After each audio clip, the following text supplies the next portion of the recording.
चढ़ गया है आगे डेट बढ़ गया है करना है अलग से कुछ काम।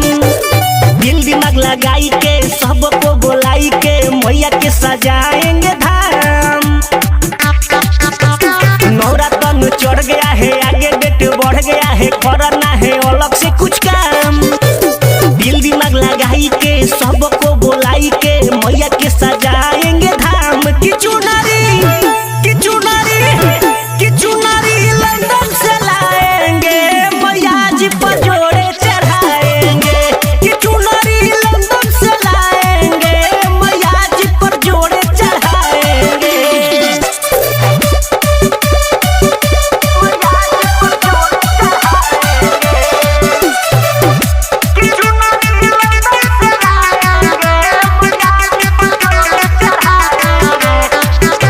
पंडा के हम बुलाएंगे पाठ कराएंगे रोज भोरे मैया के आरती सजाएंगे।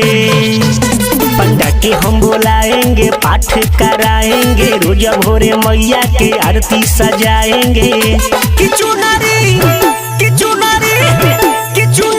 लंदन से लाएंगे मैया जी पर जोड़े चढ़ाएंगे। कि चुनारी लंदन से लाएंगे मैया जी पर जोड़े चढ़ाएंगे।